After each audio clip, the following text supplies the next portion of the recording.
This is a wired remote switch. I was sent this to review for free. If you wanted to purchase it, it would cost you about $17. They haven't paid me for my review, so my opinion remains my own. It includes a baggie with 2 wood screws, and there's 2 mounting points to screw this to a wall. It has a switch with kind of a rubber gasket around it. There's also, it looks like a little rubber plasticky gasket that encloses this thing, and a cable gland here.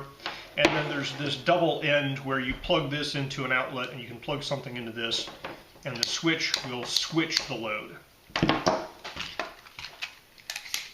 So total distance here from the plug to the switch is about 35 inches.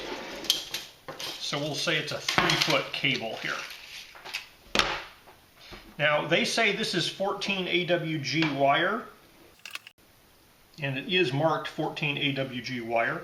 So theoretically this should be good for a full 15 amps. Alright, so you plug the load into the back here. It does have the grounded thing. This particular load is not grounded. And this cable comes off to the side, and then that plugs into your outlet. And when you turn the switch from the 0 or off position to the I or on position, there is a faint orange glow coming out of that to indicate it's turned on. And then your load has power here. So there I have a little space heater running off of this guy. When I turn this guy off, it cuts power. So just as a sanity check, they have correctly kept the hot and the neutral in the right orientation. They're passing through the ground. Switch turns this thing on and off, so there's no wiring issues with it. Alright, I have this space heater turned on at its highest setting. It's drawing probably about 12 to 15 amps. And all of that current is having to go through this wiring switch as well. So I'm going to come back in about 10 minutes, and we'll put a thermal camera on that wire and just take a look at, if it's heating up at all. Now, this wire here that is going to the space heater is 16 gauge. And so I would expect this 16 gauge wire to heat up more than the 14 gauge wire on that switch. Okay, the space heater is very hot. It's been running for 10 minutes. This space heater cable is 16 gauge. It feels slightly warm to the touch, but it is not super hot at all.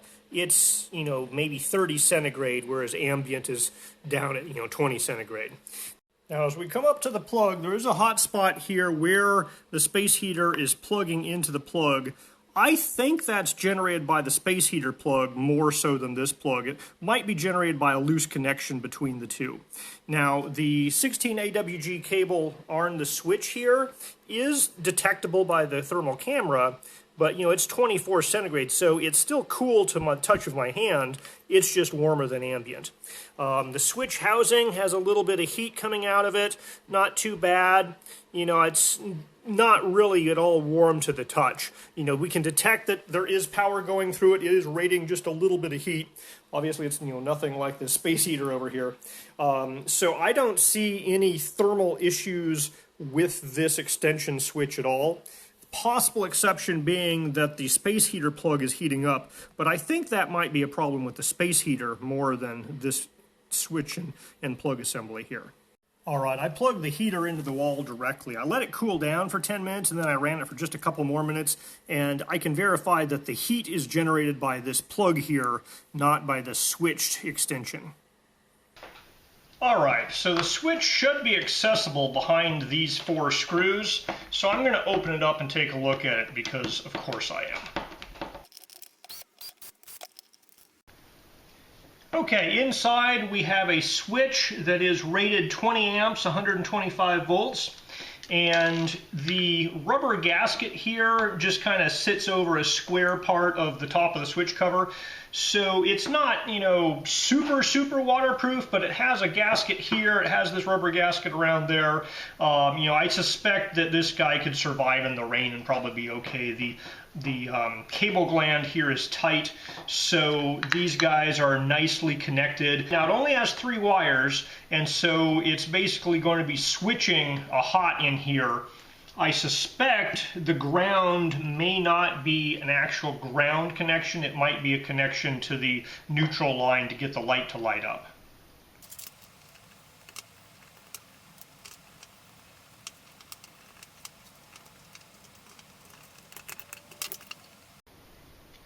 Okay, it is switching the hot connection.